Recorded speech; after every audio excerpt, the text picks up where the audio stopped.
This podcast is brought to you by HEC Paris.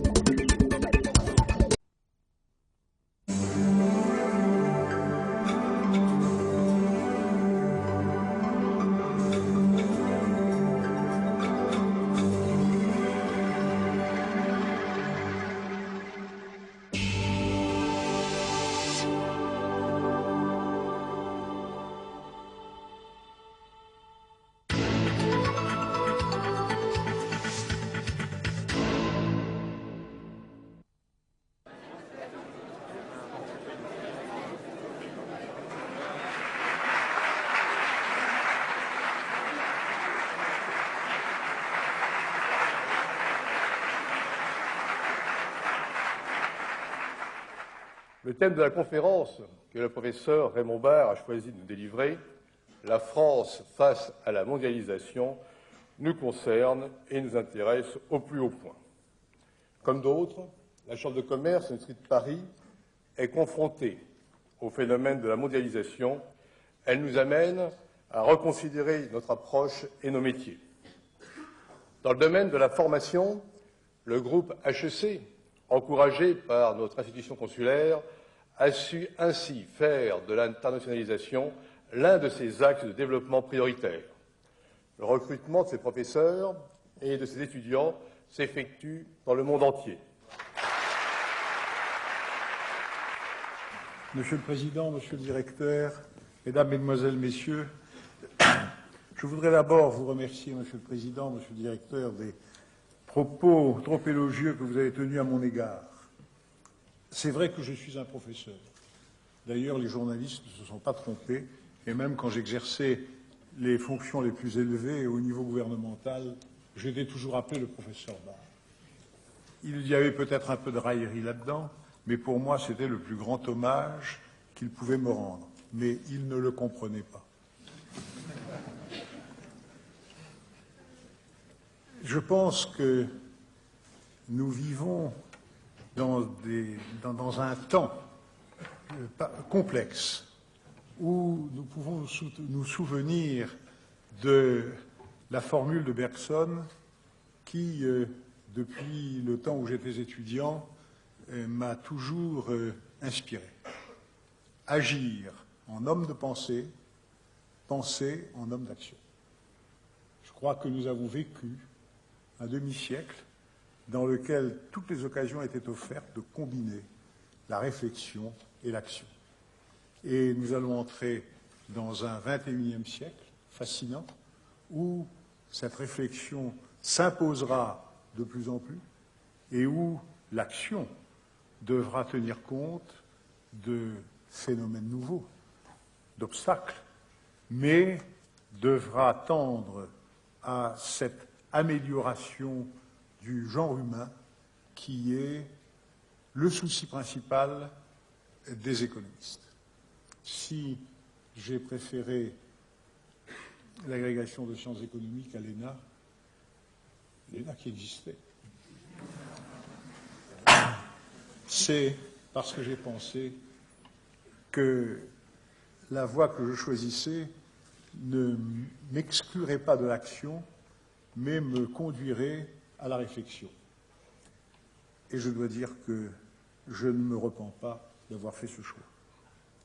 En tout cas, merci de votre accueil et je voudrais dire combien je suis heureux de me retrouver dans cette institution où je suis venu souvent depuis de nombreuses années. Et Mesdames, Mesdemoiselles, Messieurs, l'évolution de l'activité économique est soumise parfois à de très profonds changements marqués par des événements politiques, techniques ou sociaux. Au XVIe siècle, les grandes découvertes eurent pour conséquence, selon l'expression du philosophe Ferrero, d'élargir les limites dans lesquelles travaillaient les acteurs de la vie économique. Puis, nous eûmes la révolution industrielle au XIXe siècle, la révolution des transports à la moitié du XIXe siècle, au début du XXe siècle, l'électricité, qui allait transformer les techniques industrielles et la vie quotidienne, et au lendemain de la Seconde Guerre mondiale, l'atome, l'énergie nucléaire et ses applications. Nous avons aujourd'hui des changements qui sont liés à ce que l'on appelle la mondialisation, ou, si l'on voulait parler avec plus de précision, la globalisation de l'activité économique. Alors que l'attention des observateurs se portait dans le passé sur le fonctionnement et les problèmes des économies nationales, puis se déplaça sur les relations économiques entre nations, relations qui devenaient plus importantes, et l'on vit se développer la branche des relations internationales, économiques et financières. Aujourd'hui, l'attention est attirée par les marchés mondiaux, les relations planétaires, le village planétaire, les entreprises globales. Le vocabulaire a changé, mais ce changement de vocabulaire indique le changement d'échelle auquel nous assistons. Une telle évolution ne peut manquer de susciter des réactions diverses. Tantôt, des attitudes optimistes à l'égard des opportunités offertes par le changement, ou bien un pessimisme frileux qui provient toujours, dans certains milieux de la société, de la crainte de la modification des mentalités et des comportements. Les adaptations ne peuvent jamais se faire sans effort, sans inconvénient, sans désagrément, mais elles ne peuvent pas ne pas se faire. Quelle est la situation de la France dans cette évolution moderne? Il y a quelques années, 4 ou 5 ans, parler de mondialisation était considéré comme inacceptable par tous les beaux esprits. C'était une invention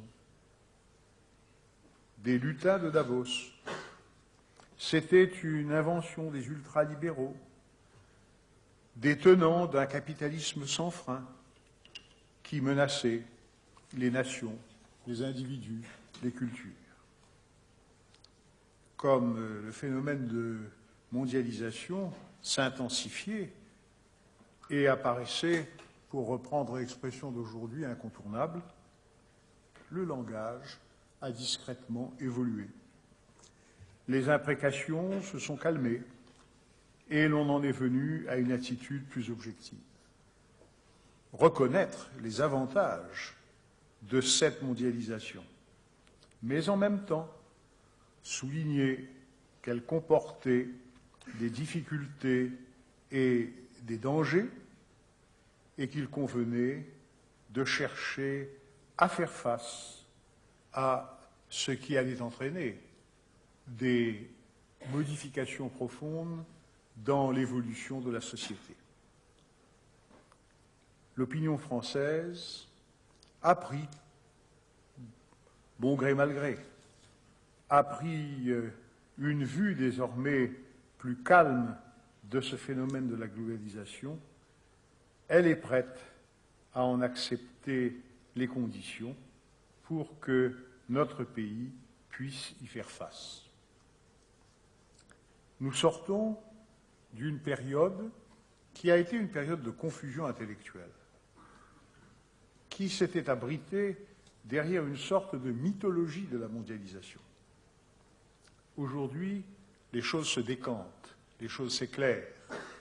Aussi, voudrais-je d'abord préciser devant vous le sens et les facteurs de la mondialisation, afin de pouvoir disposer d'une grille d'analyse qui ne soit pas parfaite, mais qui soit au moins utile, une grille d'analyse à partir desquelles nous pourrons déterminer les conséquences de la mondialisation pour l'économie française et fixer les moyens d'y faire face. Je vous dirai d'abord que la mondialisation n'est pas une totale nouveauté. Elle existait à la fin du XIXe siècle, jusqu'à la guerre de 1914. Alors, dans le monde connu, tout s'ordonnait autour de la Grande-Bretagne et de la place de Londres, qui était le centre d'une organisation mondiale des échanges et de la finance. La guerre de 1914 a interrompu cette évolution et le phénomène de globalisation fut brutalement stoppé dans l'entre-deux-guerres lorsque les économies se replièrent sur elles-mêmes, lorsqu'à la suite de la Grande Dépression, elles dressèrent droits de douane et quotas d'importation, et lorsque, pendant la guerre, elles se barricadèrent derrière les contrôles. Cette période 1914-1945 est une cassure dans l'évolution économique du monde. Nous retrouvons aujourd'hui des tendances qui affleuraient à la fin du XIXe siècle et au début du XXe siècle.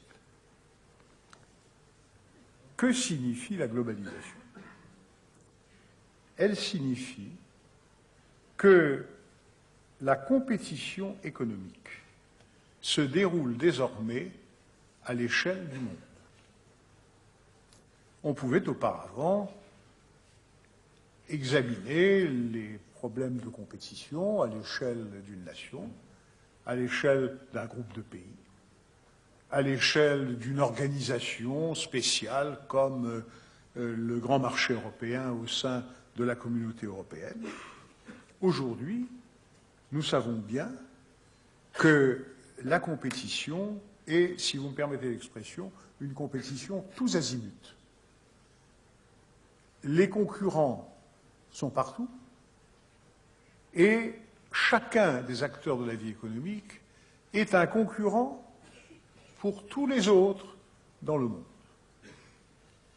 La petite entreprise spécialisée qui dispose d'une niche, je vois cela dans la région Rhône-Alpes, exporte 60% de sa production aux quatre coins du monde, elle fait concurrence partout, mais elle est menacée par une entreprise qui viendra d'Asie, d'Amérique, éventuellement de Russie, et elle doit par conséquent constamment se faire face à la concurrence et en même temps aller porter la concurrence ailleurs. C'est le grand changement qui existe aujourd'hui. Ceci se fait à l'échelle du monde. Quels sont les facteurs de cette évolution? En premier lieu, le développement de la société d'information, fondée sur les technologies de l'information, ordinateurs et satellites. Aujourd'hui, vous le savez, les décisions se prennent en temps réel. Il n'y a plus de délai, il n'y a plus de temps de réflexion. Il s'agit, devant l'ordinateur, de prendre sur le champ la décision qui sera transmise par les moyens satellitaires. Ce premier phénomène s'accompagne d'un autre phénomène qui est caractéristique de notre époque, que le président de la Fédérale Réserve des États-Unis, M. Greenspan, a appelé le downsizing. C'est un terme difficile à traduire par un mot français. Ce n'est pas tout à fait la miniaturisation, c'est le fait que tout ce qui avait une grande dimension et du poids tend aujourd'hui à mincir. Le downsizing, on pourrait dire, c'est l'amincissement des phénomènes économiques. Et pourquoi? Parce que, de plus en plus, ce ne sont pas des éléments matériels qui créent la valeur, ce sont des éléments immatériels. Nous sommes entrés dans l'économie du savoir, knowledge, l'économie de la diffusion du savoir. Et c'est pour cela que cette évolution dans la nature de l'économie rejoint les technologies dont je viens de vous parler. En troisième lieu, nous assistons à l'intensification des échanges de produits, de services, de capitaux, provoqués, favorisés par les fameuses technologies de l'information. Un seul chiffre. Le développement des échanges internationaux, du commerce international, se fait aujourd'hui à un taux de croissance qui est le double du taux de croissance de l'activité économique réelle mesurée par le produit intérieur brut. Le décalage est de plus en plus grand entre ce qui est produit et ce qui est exporté ou importé. Auparavant, ce qui était produit était consommé sur place. Aujourd'hui, c'est cette intensification des échanges qui est le phénomène caractéristique. En même temps, autre facteur favorable, baisse les coûts de transport qui favorise la mobilité des hommes, des biens et des services. Et de nouveaux marchés apparaissent avec l'apparition des pays émergents. On citait souvent, quand j'étais étudiant, le mot de Valéry, le temps du monde fini commence. C'est désormais que le monde fini commence. Ou plus exactement, est réalisé. Et lorsque l'on voit la Chine, qui entre dans l'Organisation mondiale du commerce, c'est-à-dire qui fait entrer son marché dans les réseaux de marchés internationaux et dans le marché mondial, on voit bien que ce sont des évolutions fondamentales qui se sont produites. Il faut tenir compte également de la dérégulation de certains secteurs d'activité que les États contrôlaient étroitement. La dérégulation a pour but de provoquer une explosion. On l'a vu dans le domaine des télécommunications. Dans d'autres domaines également, le problème des fusions, des mergers and acquisitions est illustré tous les jours par ce que nous lisons ou par ce que nous entendons. Mais le phénomène des télécommunications est certainement un phénomène d'explosion tout à fait caractéristique. Enfin, je dirais, pour compléter ces facteurs de la globalisation, que les entreprises peuvent aujourd'hui localiser à leur choix leurs activités et répartir ces activités entre les pays. Soit qu'ils localisent dans un pays les processus de production, soit qu'ils mettent leur stock et approvisionnement dans un autre lieu, soit qu'ils développent des systèmes de vente de produits qui couvrent des parties différentes du monde. Le jeu de l'entreprise est un jeu à multiples dimensions. L'activité des entreprises, comme d'ailleurs de nombreuses autres institutions, tend à se développer en réseau.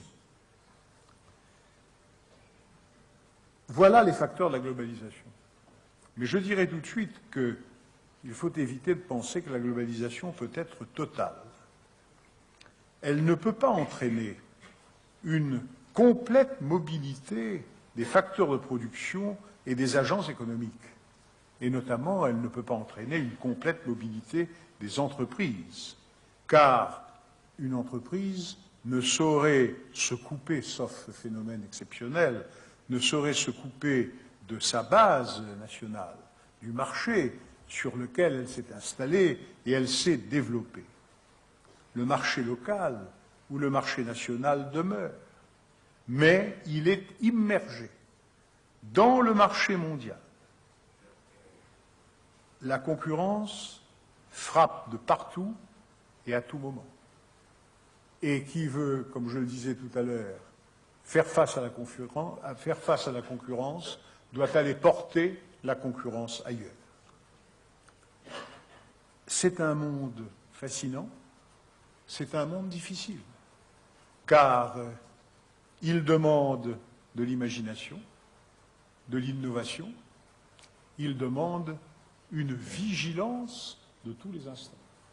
Ce à quoi, dans le passé, on était moins habitué, en particulier lorsque les activités étaient contrôlées sur des espaces déterminés ou lorsque des positions de monopole étaient sérieusement installées. Aujourd'hui, toute entreprise, tout acteur économique est en état de veille. Vous savez d'ailleurs que les entreprises, sur le plan technologique, développent cet état de veille pour ne pas être prises au dépourvu. Dans cette situation, comment peut-on apprécier les conséquences économiques de la mondialisation?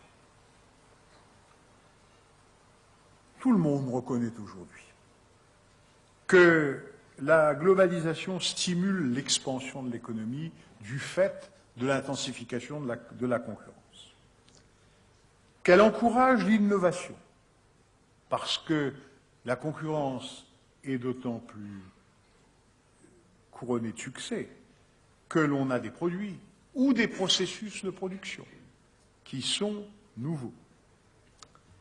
La globalisation favorise une meilleure allocation des ressources à l'échelle mondiale, et notamment, cela se voit en ce qui concerne l'allocation des ressources financières. Aujourd'hui, n'importe quelle entreprise, n'importe quel pays, va sur le marché mondial des capitaux et obtient les financements qui lui sont nécessaires, à un prix, à un taux plus ou moins élevé, selon la confiance qu'il inspire. Mais il n'y a plus aujourd'hui de cantonnement des financements. Les moyens de financement sont offerts à l'échelle du monde. L'intensification des échanges accroît indiscutablement les ressources et le niveau de vie. Mais si je voulais résumer d'un terme tous les avantages de la globalisation, je dirais que c'est un puissant facteur d'adaptation des structures économiques et des entreprises. L'adaptation est devenue une nécessité dans le monde dans lequel nous vivons. Et cela vaut pour l'individu, cela vaut pour l'entreprise, cela vaut pour l'État, cela vaut pour la nation. À tout moment, il s'agit de faire face aux défis qui sont apportés par une réalité qui change à une rapidité extraordinaire, et il faut par conséquent disposer de la souplesse nécessaire pour cette adaptation. Voilà pourquoi la globalisation comporte des inconvénients que nous devons mesurer. Là aussi, les choses peuvent se résumer. L'adaptation a un coût. Et je dirais que si en une formule je définissais la globalisation, je dirais que c'est un processus d'adaptation mondiale assorti d'un coût pour tous les acteurs de la vie économique. Assorti d'avantages, bien sûr, mais assorti d'un coût.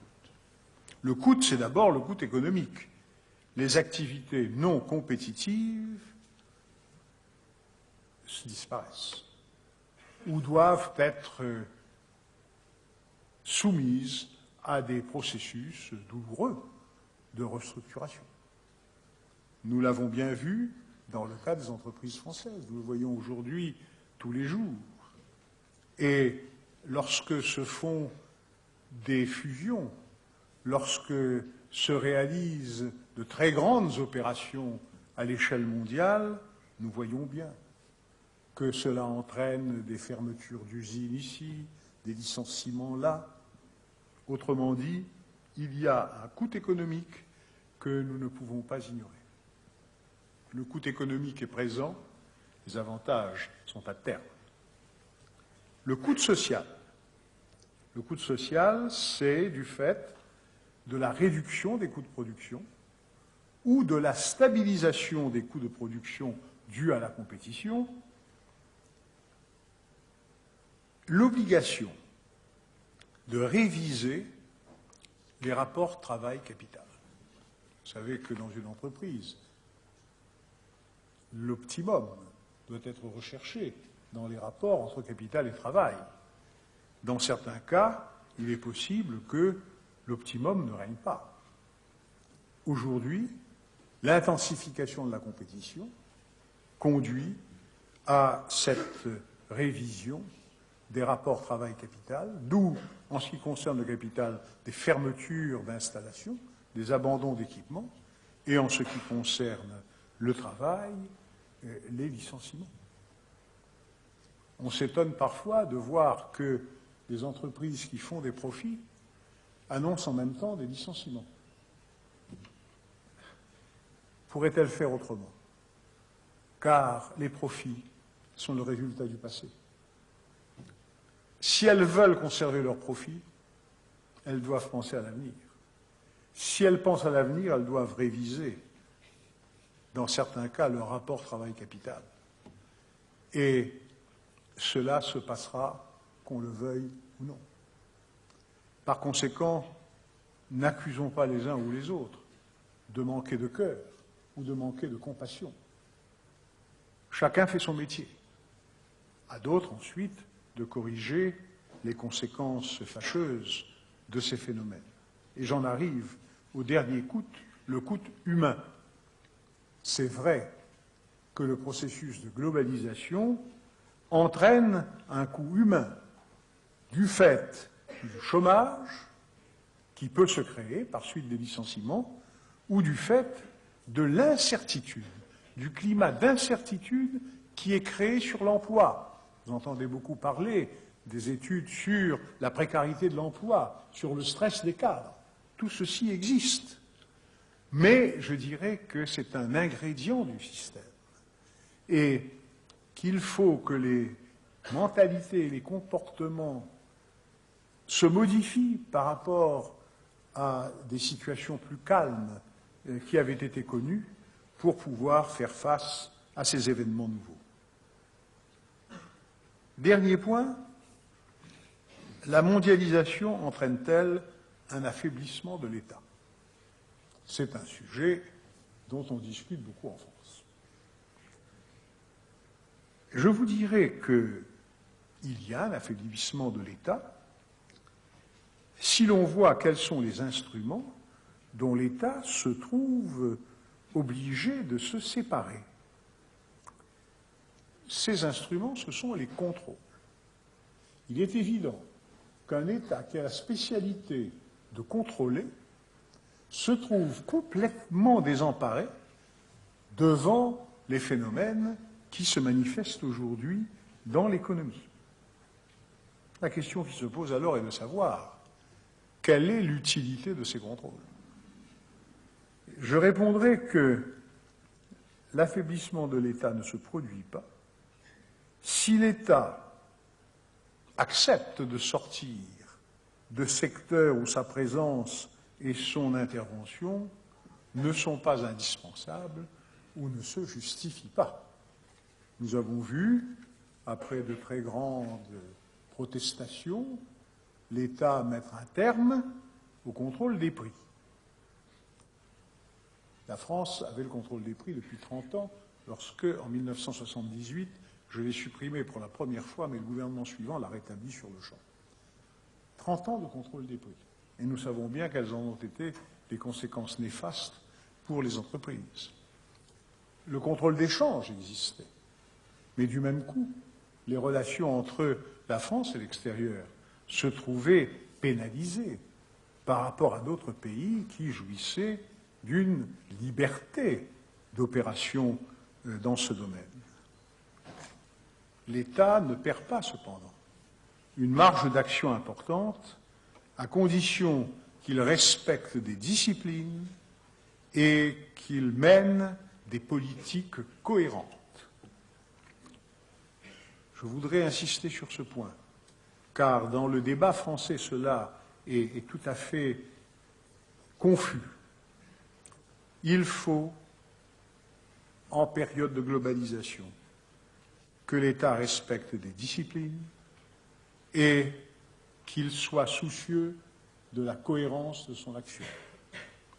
Il conserve le moyen d'action qu'est la politique monétaire. Encore faut-il qu'il l'utilise pour la stabilité et non pas pour encourager l'inflation. La politique budgétaire reste entre ses mains, à condition, bien entendu, que le maniement des dépenses ne se traduise pas par des déficits qui entraînent un gonflement de l'endettement. Il a entre ses mains les instruments de la politique sociale qui visent à compenser les coûts sociaux, et notamment les coûts sociaux de la globalisation. Encore faut-il choisir les moyens par lesquels ces coûts seront compensés. Il ne s'agit pas de freiner le retour à l'activité, il s'agit au contraire d'inciter à la reprise d'activité. L'État dispose donc encore d'un grand nombre de moyens, mais ce qu'il faut comprendre, c'est que dans ce monde globalisé, un facteur est essentiel, les anticipations des agents économiques. Nous étudions en économie les anticipations, mais nous voyons aujourd'hui ce phénomène être fondamental. Tel gouvernement prend une décision qui est jugée par les acteurs mondiaux comme dangereuse, immédiatement, les capitaux quittent le pays où la décision a été prise. Tel pays fait preuve de cohérence dans sa politique, il reçoit sur le champ les capitaux qui lui permettent de développer son activité. Les agents économiques sont eux aussi dans le monde en état de veille. Et les anticipations exercent aujourd'hui un rôle fondamental. C'est la raison pour laquelle la notion qui devient aujourd'hui essentielle pour un gouvernement, c'est la notion de crédibilité. Non pas simplement de crédibilité vis-à-vis de ses citoyens, qui pourront ultérieurement le réélire ou le renvoyer à ses études. Non. La crédibilité à l'égard de tous ceux qui observent le fonctionnement de la nation. En un mot, l'État n'est pas réduit à l'impuissance. Il est conduit à éviter l'exercice de sa puissance étatique d'une manière qui n'est pas rationnelle. Je dirais que la globalisation dans ce domaine a un avantage, il ramène la politique économique à la raison. Cela ne plaît pas à ceux qui voudraient considérer que la politique économique est un instrument avec lequel on peut jouer. Là, les choses sont sérieuses. La globalisation ramène la politique économique à la raison. Et la France dans tout ça. Si j'ai, comme je vous le disais, cherché à construire cette grille d'analyse, c'est de manière à savoir exactement comment on peut aborder ce problème lorsqu'on examine quels sont les rapports entre une économie nationale et la mondialisation. Je dirais que la France a des insuffisances et qu'elle a des atouts. Je finirai sur les atouts, c'est plus encourageant pour nous. Les insuffisances, nous les connaissons bien. Ces insuffisances sont des obstacles à l'adaptation. Et je retrouve le mot-clé de tout à l'heure. D'abord, le poids du secteur public, qui s'analyse par deux traits, l'importance des personnels salariés de l'État ou des collectivités publiques dans la force de travail en France. 25% des salariés dépendent de l'État. Ceci est manifestement excessif, d'autant plus excessif que ces personnels sont munis de statuts. c'est-à-dire d'avantages et de garanties qui sont particulièrement solides. Je reviendrai tout à l'heure sur ce point. À côté de ce premier facteur, l'existence d'un secteur d'entreprise publique. Il a beaucoup diminué, Dieu merci. Et le gouvernement actuel a contribué à cette diminution, dans des conditions qui sont tout à fait souhaitables. Vous avez bien vu les impasses dans lesquelles nous nous trouvions avec Air France, les impasses dans lesquelles la France se trouvait avec la Poste, les télécommunications, avant que les phénomènes de privatisation soient intervenus. Aujourd'hui, la privatisation n'est plus diabolique. Au contraire, c'est ce qui donne la capacité d'adaptation et en particulier la capacité de nouer des alliances qui sont indispensables lorsque l'échelle du pays n'est pas suffisante face aux grands ensembles qui se constituent par ailleurs. La deuxième insuffisance ou le deuxième obstacle, c'est l'intervention chronique de l'État. Et c'est un phénomène qui n'est pas simplement économique, il est aussi sociologique. L'État est tellement intervenu en France du fait de la centralisation, du fait de son intervention dans la vie économique et sociale, que même la société civile a tendance à se tourner vers lui dans les cas où tel ou tel problème se poserait. Je suis très frappé de la différence de réaction des milieux de la société civile dans un pays comme les États-Unis, mais je dirais dans un pays comme la Grande-Bretagne, ou même l'Italie, par rapport à l'État, alors que dans la société française, la société civile française, il y a toujours une crainte révérentielle à l'égard de l'État. Ceci freine la capacité d'adaptation. En troisième lieu, je voudrais souligner l'insuffisance de la création d'entreprises. Nous avons en France de remarquables entreprises, mais nous n'avons pas ces bourgeons qui jouent un tel rôle dans les autres pays, que ce soit les États-Unis, le Canada. Chez nous, je suis dans une région où il y a beaucoup de petites et de moyennes entreprises qui sont nées, qui se sont développées, mais c'est peu vis-à-vis de ce qui pourrait être fait. Et là, j'attire votre attention sur ce point. La création d'entreprises, c'est aujourd'hui la création d'emplois.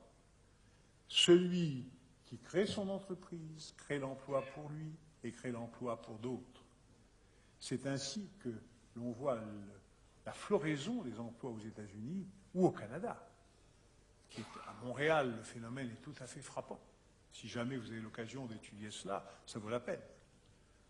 Nous avons besoin en France que la création d'entreprises soit développée. Et ceci passe par des institutions comme la vôtre. Ceci passe par les universités qui doivent être orientées vers le phénomène de l'entreprise et de la création d'entreprises, car c'est ainsi que nous contribuons à la fois à l'intensification de la vie économique et à la solution des problèmes de l'emploi. Autre insuffisance, les rigidités du marché du travail.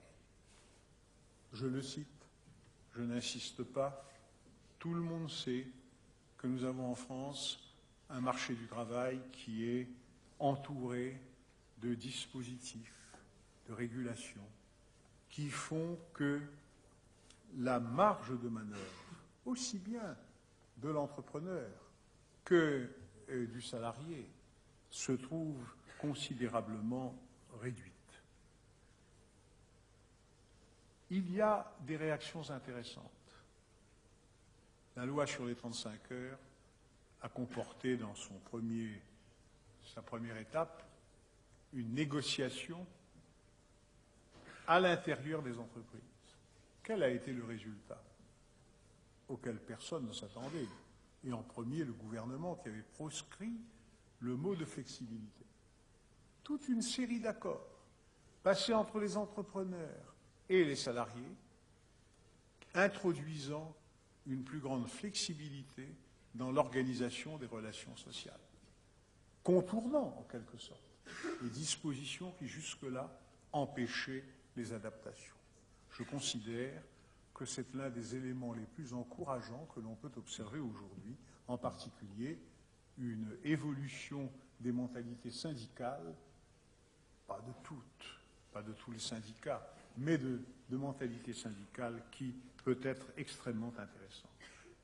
Je voudrais enfin aborder un sujet sur lequel tous les Français sont d'accord, mais encore il faut bien se rendre compte des inconvénients que l'on rencontre aujourd'hui, c'est la fiscalité. C'est la fiscalité. Je dis que la fiscalité française est à l'origine d'une perte de substance pour notre économie. Je ne suis pas démagogue, je n'ai jamais fait campagne dans ma vie politique sur pas d'impôts ou baisser les impôts. Baisser les impôts, c'est bien utile. Mais ce que je voudrais dire aujourd'hui, c'est que nous assistons à une perte de substance de l'économie française pour 3 raisons. Première raison, les épargnants ont tendance désormais à placer leurs épargnes ailleurs. Et c'est très possible avec le marché européen des capitaux et le marché mondial des capitaux.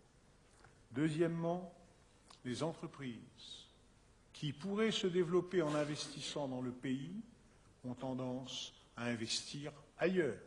Nous nous réjouissons du fait que des entreprises aillent investir dans d'autres pays. Mais il faut savoir que dans un certain nombre de cas, ces investissements auraient pu être faits dans le pays. Les entrepreneurs vont ailleurs parce qu'ils ont des conditions plus avantageuses. Enfin, il y a la délocalisation, ou je dirais la migration des jeunes. On découvre aujourd'hui qu'il y a près de 60 000 jeunes autour de 30 ans dans la Silicon Valley. Un de mes collègues à Lyon s'est rendu en mission à San Diego. Il y a là un club de 30 entrepreneurs français de moins de 30 ans. Nous allons essayer d'ailleurs de leur demander de nous aider à Lyon à faire démarrer les start-up. Ce sont là des pertes de substance. Il faut bien se rendre compte, ce n'est pas un phénomène marginal. C'est une perte de substance. Et je crois que nous sommes là en face de la nécessité absolue d'un changement. Il appartient aux autorités de peser les dangers de cette situation. Je pense que cela viendra tôt ou tard. Vous savez d'ailleurs quelle est la règle, plus exactement, la ruse de la raison dans la vie politique française. On fait prendre un certain nombre de décisions par ceux qui ont fait campagne en jurant qu'ils ne prendraient jamais ces décisions. C'est ainsi que les choses avancent. Et cela se produira peut-être encore dans les années à venir. Joignez à la fiscalité un système de protection sociale qui tente, comme je le disais tout à l'heure, à décourager la reprise du travail et qui tente à fournir un revenu public de substitution à un revenu acquis par le travail. Je crois que fondamentalement, c'est extrêmement dangereux pour une société et une économie qui veulent conserver un certain dynamisme. Mais nous n'avons pas dans notre beau pays que ces insuffisances, nous avons beaucoup d'atouts. Beaucoup d'atouts, d'abord la modernisation de nos entreprises. Je peux vous assurer que tous ceux qui vont à l'étranger et qui voient comment nos entreprises rayonnent sur les marchés mondiaux ne peuvent être que fiers de ce que font nos entreprises. En second lieu, nous avons, contrairement par exemple à l'Allemagne voisine, des entreprises de technologie avancée qui nous donne une avance, qui nous donne un privilège dans la compétition, qu'il s'agisse de l'aéronautique, qu'il s'agisse de l'espace, qu'il s'agisse du nucléaire, qu'il s'agisse de la biotechnologie. Dans ces domaines, j'en cite quelques-uns, nous avons une position qui est forte. Notre agriculture est capable d'affronter la concurrence, à condition que les gouvernements n'estiment pas que la seule façon d'agir avec les agriculteurs est de subventionner les agriculteurs les plus riches. Il faudra bien un jour y mettre un peu d'ordre. Mais notre agriculture a fait des progrès considérables et est capable d'affronter la concurrence internationale. Notre commerce, nous avons vu dans les régions où des entreprises industrielles disparaissaient, et je pense au nord, se développer des entreprises commerciales qui, en l'espace de quelques décennies, sont devenues de véritables puissances économiques. Regardez ce qui se passe aujourd'hui, Carrefour et Promodès. Promodès, petite entreprise qui naît en Normandie et qui devient aujourd'hui le groupe qui se fond avec Carrefour pour constituer un des grands ensembles du commerce mondial. J'ajouterai enfin que l'atout peut-être principal de la France, c'est la qualité des hommes. Son système d'éducation. On dit beaucoup de mal de l'éducation en France. Mais je peux vous assurer que lorsqu'on voit les systèmes d'éducation dans d'autres pays, on se réjouit de ce qui existe en France. Non seulement au niveau de l'enseignement secondaire, primaire et secondaire, mais également au niveau de l'enseignement supérieur. Je dirais surtout au niveau de l'enseignement supérieur. Les hommes et les femmes qui sont formés ont un niveau intellectuel qui donne à notre société, à nos entreprises, des moyens puissants en matière de recherche, en matière de gestion, en matière de solution, de règlement des différences et des problèmes. Voilà pourquoi je crois que c'est l'élément fondamental face à cette société de demain qui sera, comme je vous le disais, la société du savoir, de la diffusion du savoir. L'investissement humain, l'investissement dans la formation des hommes est la source de cette adaptation qui permettra à notre pays de bénéficier des avantages de la globalisation.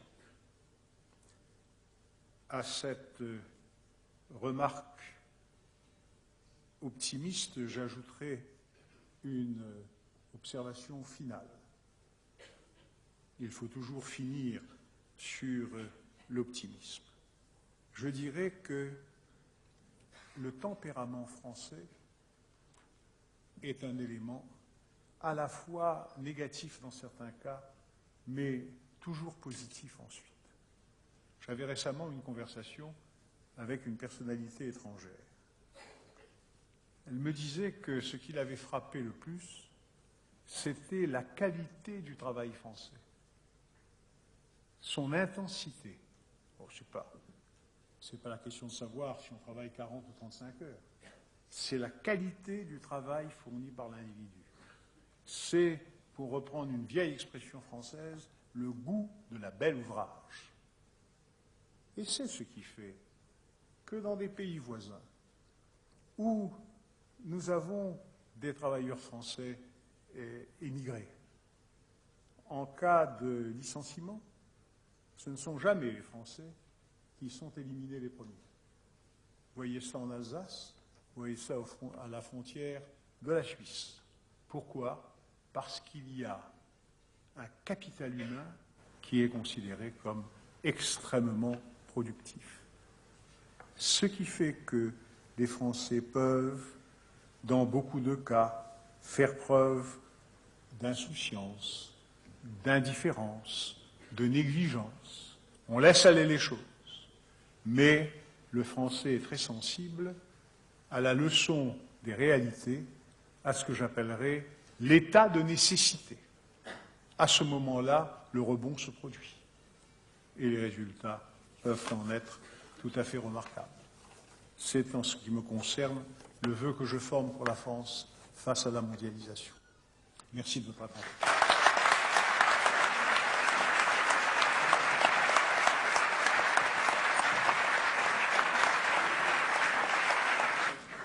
Monsieur le Premier ministre, Monsieur le Président, Mesdames, Mesdemoiselles, Messieurs, ne vous inquiétez pas, après tant de discours exceptionnels, je serai bref. Monsieur le Premier ministre, au nom de l'ensemble des professeurs que je représente en ma qualité de doyen du corps professoral, je vous remercie de nous avoir donné cette conférence sur la France face à la mondialisation.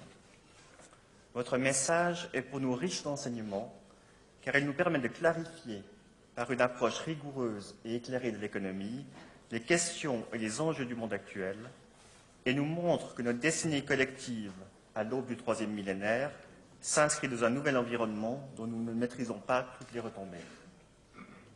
Je tiens à vous saluer pour votre rigueur scientifique et vos qualités pédagogiques. Monsieur le Premier ministre, votre présence sur le campus du groupe HEC aujourd'hui est pour nous un encouragement à développer sans cesse nos activités de recherche avec un souci constant d'exigence scientifique, ainsi qu'un encouragement à créer du savoir au service de la pédagogie. Je suis donc très heureux que le groupe HEC vous décerne le titre de professeur honoris causa. Monsieur le Premier ministre, merci.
Please visit us at www.agc.edu.